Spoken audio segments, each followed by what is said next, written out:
여러분 주말 연휴 잘 보내셨습니까? 우리 증시가 쉬는 동안 미국에서는 기술주가 좀 매도가 나왔습니다. 이 반도체에 대해서 트럼프 대통령이 관세 300%까지 부과할 수 있다라는 의심이 나오면서 주가를 끌어내렸는데요. 필라델피아 반도체 지수가 2% 넘게 하락을 했고요. 이렇게 나스닥과 기술주, S&P 중심으로 하락을 했습니다. 다만 다우 지수는 장중 사상 최고치 흐름을 나타내기도 했는데요. 버크셔 해서웨이가 유나이티드 헬스케어를 조용히 매집해왔다라는 소식이 전해지면서 그와 관련한 좀 투심이 회복되는 모습이었습니다. 지난주에 워낙 강했던 뉴욕 증시인 만큼 이번 주에는 어떠한 전략이 필요할지 지금부터 함께하겠습니다. 출발하시죠.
네, 오랜만에 저희 두 사람이 함께 인사를 드리는 것 같습니다.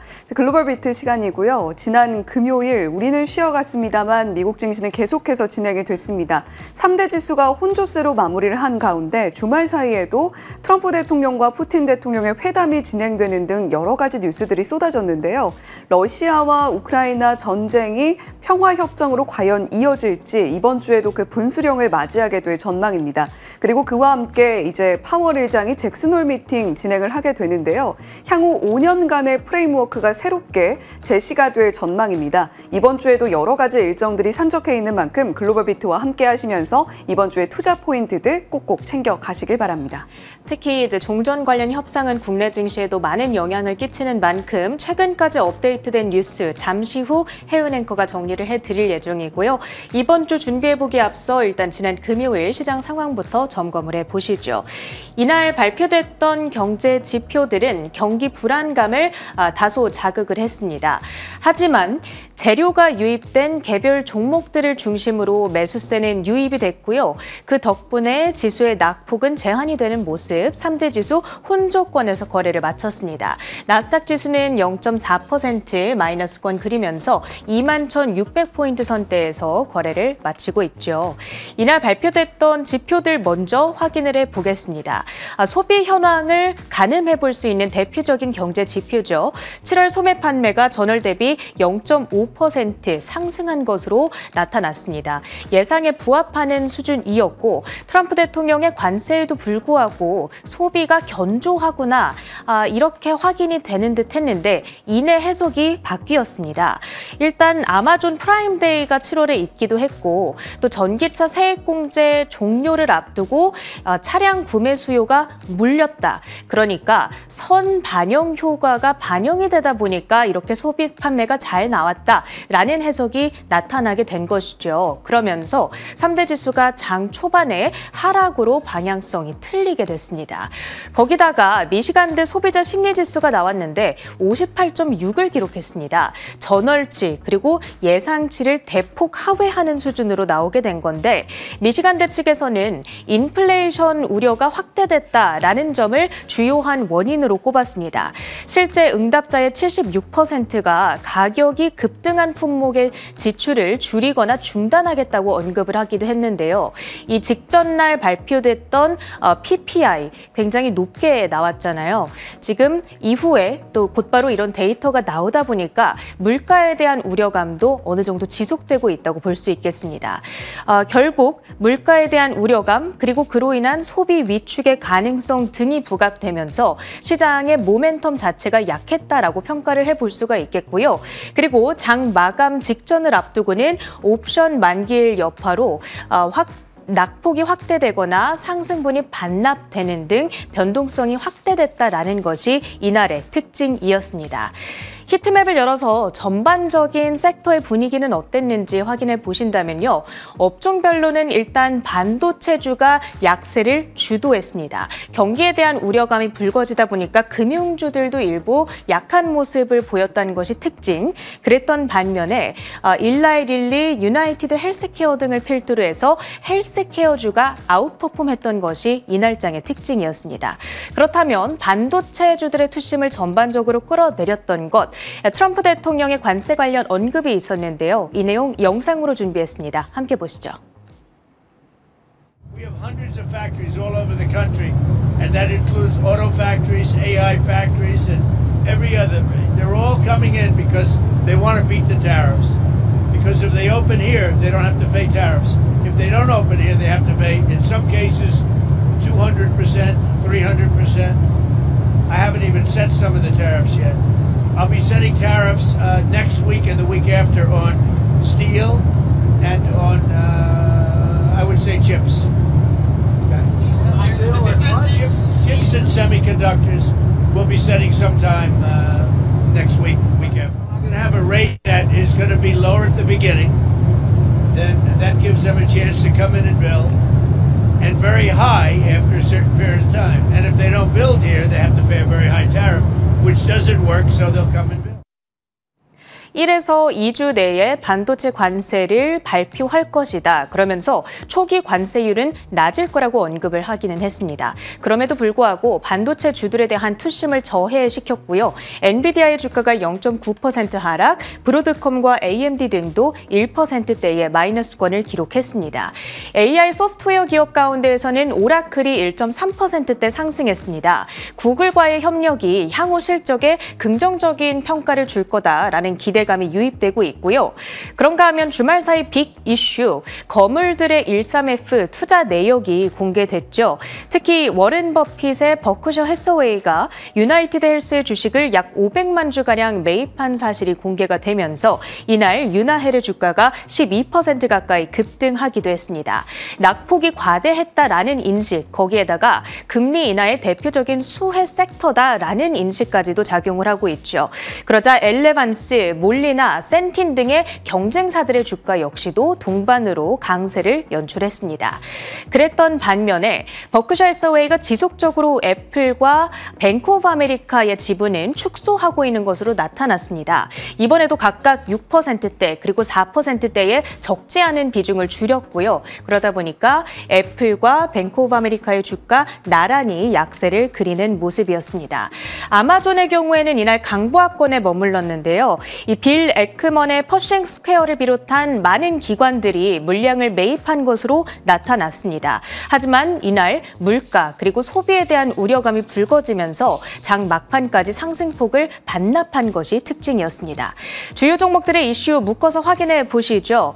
이날 반도체 투심을 끌어내렸던 또 한 가지 이슈는 어플라이드 머티리얼즈의 실적 결과였습니다. 사실 3분기 실적 자체는 좋았는데요. 이 문제는 가이던스였습니다. 결과 함께 보시죠. 일단 매출액이 8% 점프, EPS는 17% 급증을 했습니다. 각각 시장의 예상치를 웃도는 수치로 발표가 됐는데 문제는 지금 그 바로 아래에 4분기 매출 전망치의 밴드가 62억 달러, 최대 72억 달러 사이로 제시되고 있는 모습이죠. 중간값이 컨센서스를 미달하는 수치로 제시가 된 겁니다. 했습니다. 그 원인으로는 미국과 중국의 무역 갈등 그리고 그로 인한 중국 사업의 불확실성이 대두됐다라고 사측에서 설명을 했고요. 실제로 실적 발표 이후 이 중국 문제로 인해서 뱅크 오브 아메리카 측에서 투자 의견을 중립으로 하향 조정, 목표 주가도 낮춰 잡았습니다. 그러자 어플라이드 머티리얼즈의 주가가 이날 급락으로 반응을 했죠. 10% 이상 하락세를 나타냈고요. 여타 반도체 주들뿐만 아니라 반도체 장비사들의 주가, 램 리서치, KLA 등의 종목들이 약세를 나타내는 흐름이었습니다.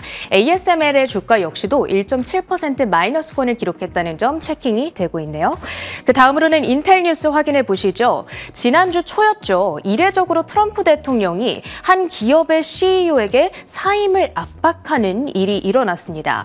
이후 트럼프 대통령 립부탄 CEO에 대한 스탠스가 좀 바뀌고 있는 분위기가 포착이 되고 있는데 립부탄 CEO가 백악관에 직접 트럼프 대통령을 찾아간 이후에 그 분위기가 변화되고 있는 겁니다. 그리고 나서 며칠 뒤에 트럼프 행정부가 인텔의 지분 매입을 검토 중이다라는 뉴스가 전해졌고요. 반도체 이 자국 생산을 독려하기 위한 목적으로 해석이 되고 있죠.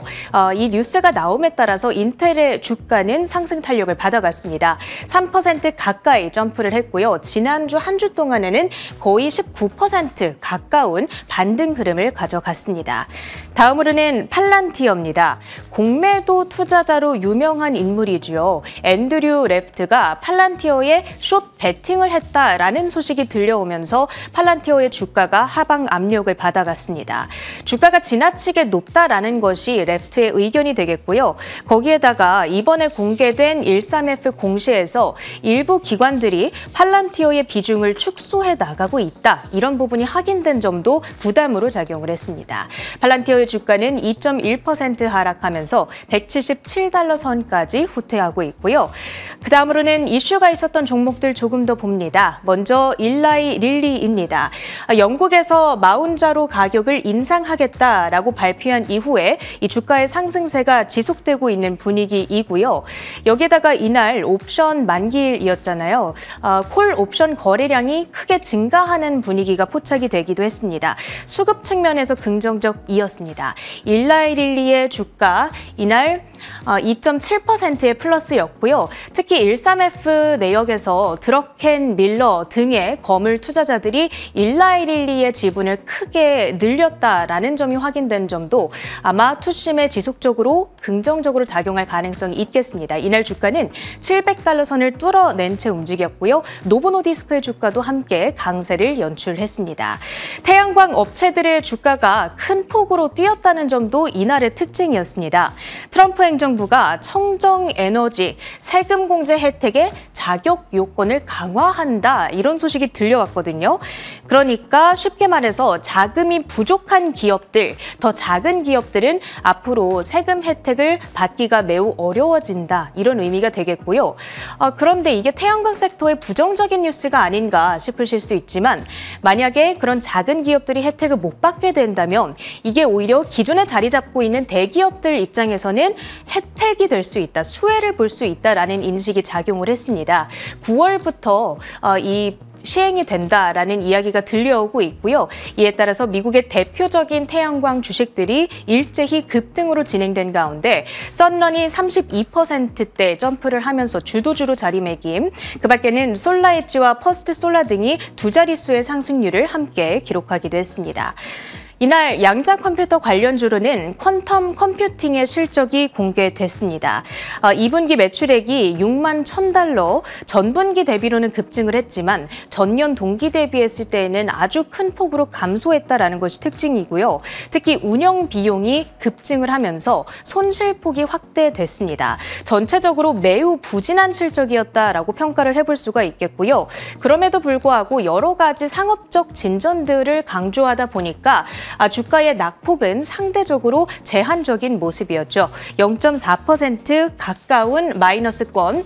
다만 최근 여러 양자 컴퓨터 주식들을 실적을 봤을 때 이 순손실이 확대되고 있다는 점은 우리가 눈여겨봐야 될 것 같습니다. 마지막으로 한 주간의 일정까지 정리해 봅니다. 이번 주 우선 월요일과 목요일 나흘간 와이오밍 블랙체인 심포지엄이 개최됩니다. 비공개 행사기는 하지만 보우먼 부의장 그리고 월러 이사의 발언이 예정되어 있고요. 특히 20일 목요일이죠. 이날에는 와이오밍주의 공식 스테이블 코인 출시가 예정되어 있기도 합니다.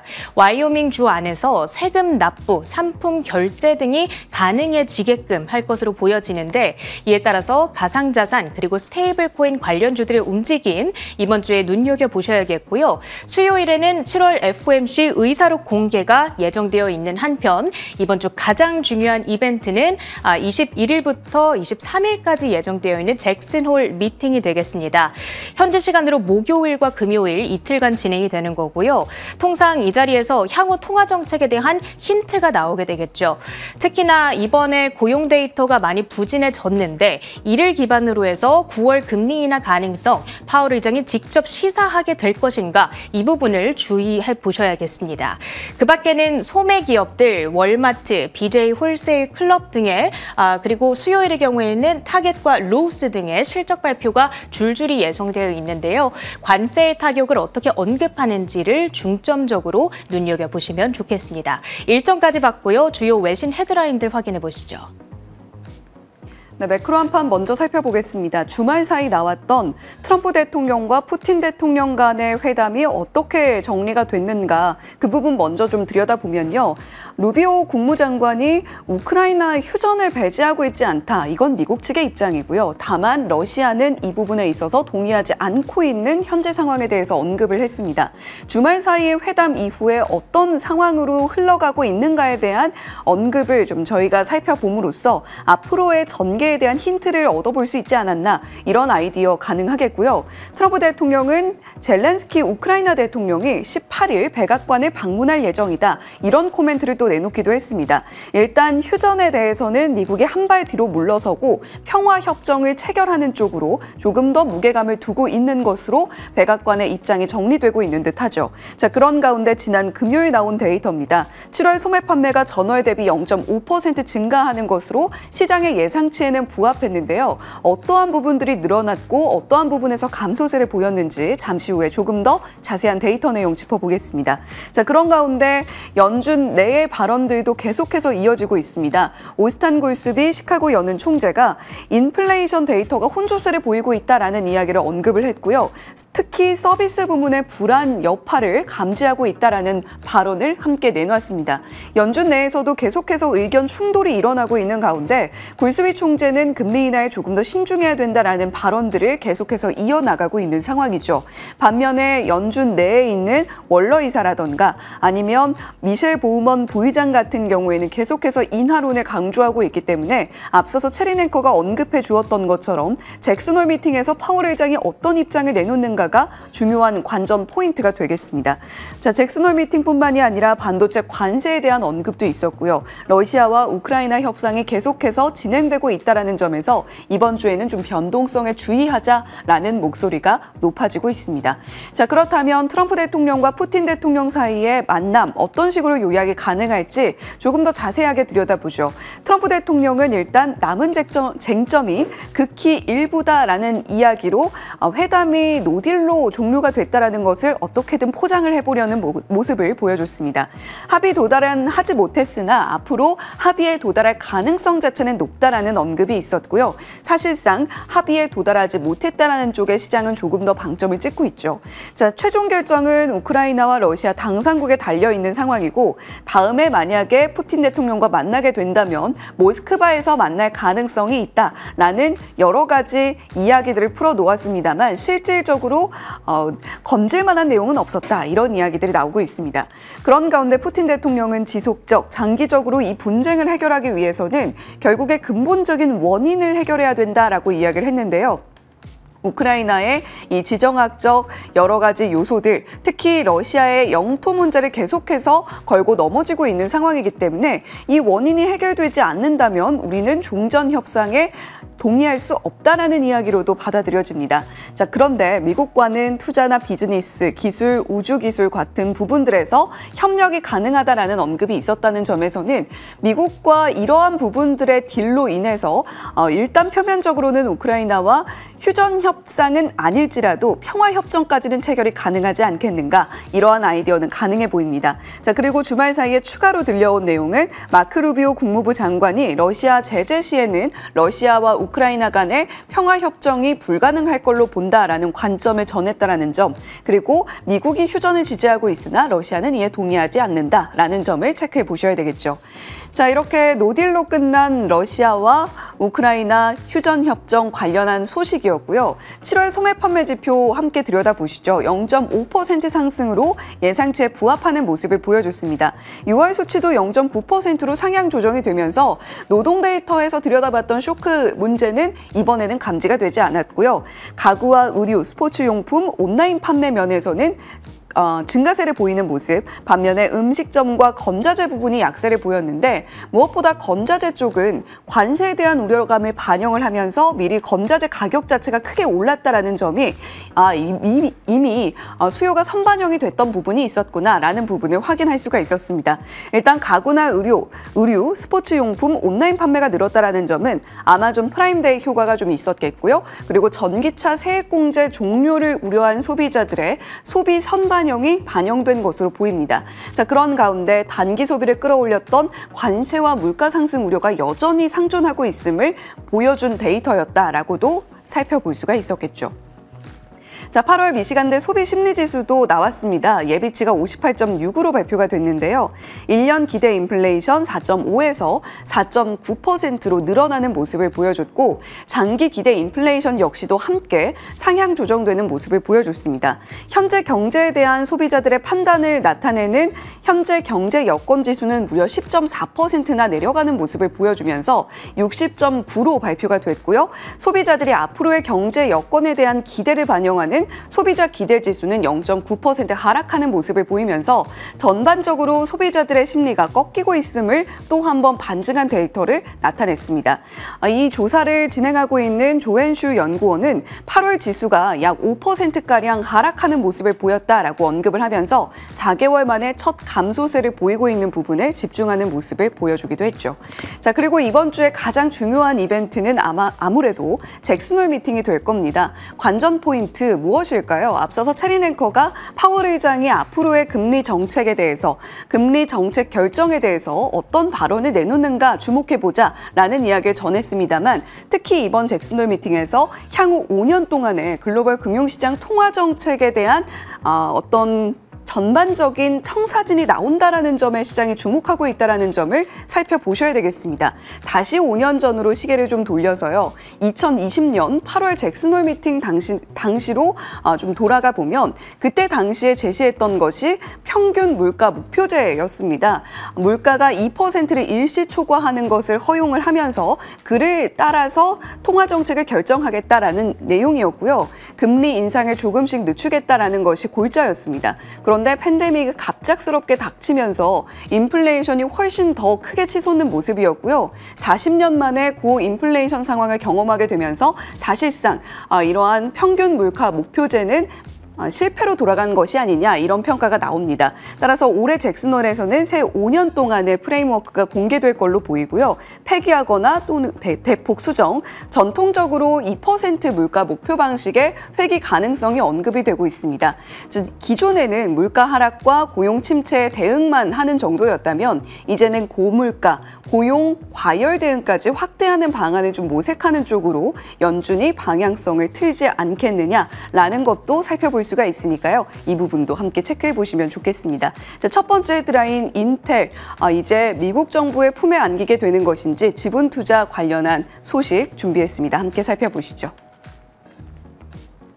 미국 도널드 트럼프 행정부가 경영난을 겪고 있는 인텔의 지분을 일부 인수하는 방안을 검토 중이라고 블룸버그 통신이 현지 시간 14일 보도했습니다.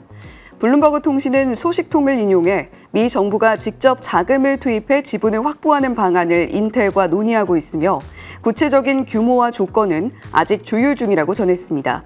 지분 인수 계획은 지난 11일 트럼프 대통령과 리프탄 인텔 최고 경영자의 백악관 면담에서 논의된 것으로 알려졌습니다. 인텔은 논의 여부에 대한 직접적인 언급을 피하면서도 미국의 기술과 제조 리더십을 강화하려는 트럼프 대통령의 노력을 지원하기 위해 깊이 헌신하고 있다고 밝혔습니다. 네, 인텔의 최근 5거래일 동안의 주가 추이를 먼저 살펴보죠. 최근 5거래일 동안 무려 23.11% 오름세를 보였던 인텔이었습니다. YTD 수익률은 5거래일 동안의 수익률에 조금 못 미치는 22.5%로 집계가 되고 있는데요. 지난 금요일장에서도 인텔은 2.93%, 3%에 육박하는 상승 흐름을 보인 바가 있습니다. 자, 그렇다면 인텔과 지금 미국 행정부 사이에서 오가고 있는 구체적인 내용이 무엇인지 조금 더 자세히 들여다보죠. 자, 일단 인텔의 미국 내 제조 확대를 미국 행정부가 지원해주겠다라는 것이 이번 지분 투자 협상과 관련한 배경이라고 볼 수 있겠습니다. 중요한 것은 어느 정도의 규모가 투자가 되는가일 텐데 지분 규모는 미정이고요. 정부 자금을 통한 인수 방식이 될 텐데 아직까지 세부 사항이 공개된 바가 없기 때문에 어떤 식으로 조율이 나오는가는 좀 지켜보셔야 되겠습니다. 핵심은 오하이오주 반도체 공장 허브를 지원한다는 건데 이 오하이오주 반도체 공장이 세계 최대 규모가 되는 것을 목표로 삼는다고 하고 있죠. 일단은 원래 가지고 있던 이 허브에 대한 목표치는 2030년까지 좀 시기가 밀리게 될 것으로 보이기는 합니다. 자, 일단 백악관 측에서는 따로 구체적인 논평이 나온 부분은 없었고요. 인텔은 미국의 기술과 제조 리더십 강화에 최대한 헌신하겠다라는 코멘트만 내놓은 상태입니다. 최근 미국 행정부는 미국 내 제조업 기반 확장을 위해서 굉장히 여러모로 다방면으로 투자를 집행을 하고 있는 상황인데요. 중국향 반도체 매출 일부에서 15% 수익 지분을 얻어간다라는 부분은 어느 정도 라이센스에 대한 딜이라고 보면 되겠고요. US 스틸의 골든 쉐어 보유로 인해서 매각을 승인했다라는 부분에 있어서도 행정부가 적극적으로 나서고 있는 모습을 살펴볼 수가 있습니다. 자, 그리고 MP 머티리얼즈 이 부분은 히토류의 패권을 확보하기 위한 미국 행정부의 노력이라고 볼 수 있겠는데 4억 달러 우선주 투자를 국방부에서 진행을 함으로 인해서 MP 머티리얼즈의 주가도 크게 오르는 모습을 보여줬고요. 미국 행정부가 제조업 기반을 다지기 위해서 굉장히 적극적으로 나서고 있음을 살펴볼 수가 있습니다. 인텔의 시장 점유율과 기술 격차를 상실하고 있는 부분을 틈새로 파고들어서 과연 이번에는 트럼프 행정부가 어떤 결정을 내리게 될지 조금 더 지켜보시면 좋겠고요. 최근에 인텔의 주가 흐름이 심상치 않다라는 부분에서 만약에 MP 머티리얼즈처럼 우선주 투자 방식이나 미국 행정부가 직접적으로 개입하는 방식이 될 경우에는 주가가 추가적으로 오를 수 있다는 점도 함께 염두에 두시는 것이 좋겠습니다. 자, 두 번째 헤드라인 바로 이어서 살펴보시죠. 워런 버핏이 이끄는 버크셔 해서웨이가 올해 2분기 애플 주식을 대거 매도하며 애플 지분 축소를 재개한 것으로 나타났습니다. 반면 미국 최대 건강보험사인 유나이티드 헬스 주식은 대거 사들여 눈길을 끌고 있습니다. 버크셔가 현지 시간 14일 미국 증권거래위원회에 제출한 13F 보고서에 따르면 버크셔는 2분기 애플 주식 2천만 주를 매도했습니다. 13F 보고서는 1억 달러 이상 규모의 미국 주식을 운용하는 기관 투자자가 매분기 종료 후 45일 이내에 SEC에 제출하는 보유 종목 현황 보고서입니다. 버크셔 해서웨이가 실적 발표 이후에 어떤 종목의 비중을 늘렸는가 이게 약간 좀 이번 13F의 가장 핵심적인 포인트가 됐습니다. 지금 사진이 잘 보이지는 않는 상황인데요. 일단 애플 비중을 버크셔 해서웨이가 어느 정도 가지고 갔고 그리고 어느 정도 비중을 줄이고 늘렸는가 이 부분에 따라서 주가의 등락이 좀 엇갈리는 모습을 나타내기도 하죠. 자, 일단 버크셔 해서웨이가 많이 산 종목은 유나이티드 헬스 그룹이 0.61% 지분이 늘어나는 모습을 보여줬습니다. 그리고 뉴코어 코퍼레이션은 0.33%의 지분이 늘어나는 모습을 보여줬고요. 그리고 레나 코퍼레이션 클래스 A주도 0.3% 지분이 늘어났습니다. 풀 코퍼레이션 그리고 DR 호튼도 0.07%, 0.21% 지분이 늘어나는 모습을 보여줬는데 가장 지분이 크게 줄어든 항목이 바로 애플이었습니다. 물론 애플에 대한 비중이 워낙 많이 실려 있었던 버크셔 해서웨이이긴 했는데요. 3.45%나 지분율이 크게 줄어든 부분이 애플의 주가를 끌어내리는데 크게 영향을 주기도 했죠. 물론 지난 금요일 애플의 주가가 1% 안쪽의 낙폭을 보이는 등 아주 큰 폭의 낙폭을 보이진 않았습니다. 하지만 앞으로 애플의 지분을 계속해서 줄여나갈 수 있다라는 우려감 자체가 애플의 주가 최근 흐름이 나쁘지 않았는데 추가 상방을 좀 제한할 가능성이 있다라는 점을 함께 참고해 보실 필요가 있겠죠. 자, 애플뿐만이 아니라 유나이티드 헬스그룹의 경우에는 지분이 늘어났다라는 점에서 추가적인 호재를 받아갈 수 있으니까요. 이러한 부분들도 함께 체크해 보시면 좋겠습니다. 글로벌 비트 전해드렸습니다.